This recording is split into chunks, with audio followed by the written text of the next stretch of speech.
Today, in this explainer, we're breaking down the fascinating physics of how we map the deep subsurface of the Earth. We're going to explore how engineers and geologists literally listen to the Earth to find exactly what's hidden miles below our feet. Okay, let's dive into this. Here's the core problem that's challenged the industry for over a century. How do you see thousands of feet underground without actually digging a massive hole? When you're working in total darkness, miles beneath the surface, you need a reliable way to figure out what's down there. It's kind of like medicine, right? A doctor uses an X-ray to get a really strong hint that something's there, but eventually you need a physical biopsy to know for sure.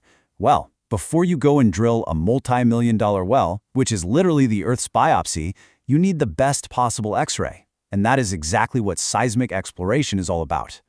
Now, this whole process started with basic seismology, basically the study of how energy moves through the Earth's crust. Back in 1855, El Palmiero developed the very first seismograph to passively detect earthquakes.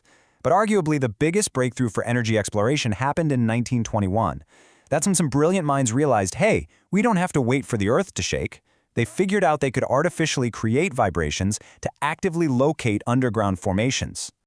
So the core concept really boils down to this simple phrase. It's like a bat, but for rock. Think about it. Whether you're standing in a dusty Texas desert or floating way out over the North Sea, the fundamental goal is identical. You send a controlled sound wave deep underground, and then you just listen carefully to what bounces back. By reading that returning echo, we can literally build a picture in total darkness.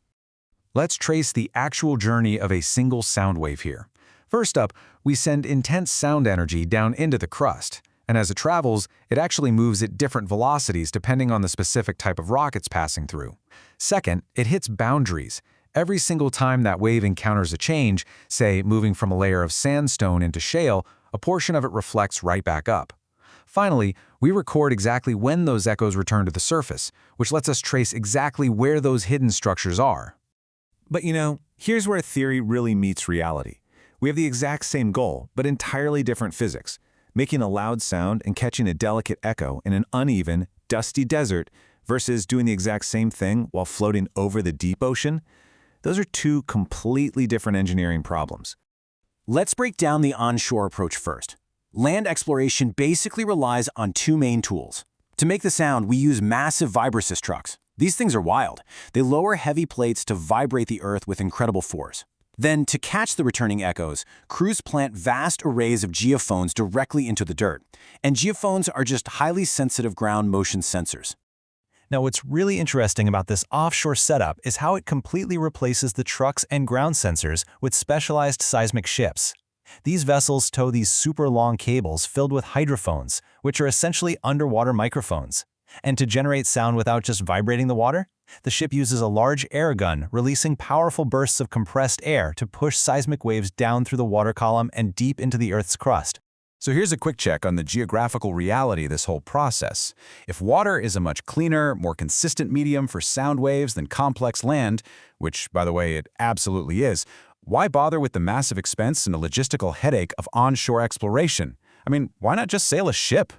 Well, because you go where the rock is. We absolutely must use these complex onshore methods because most of the world's remaining hydrocarbon reserves and nearly all currently producing wells are located on dry land. Whether the terrain is incredibly rugged or the data is messy, we just have to follow the geology. All right, so far in this explainer, we've seen how onshore and offshore seismic solve the exact same problem using radically different tools. Coming up in part 2, we're going to look at the actual equipment specs, explain why offshore data often comes out looking so much sharper, and explore the heavily regulated environmental trade-offs of this industry, like what happens when our need for data clashes with marine life protocols. We'll answer that next time, so stick around for part 2.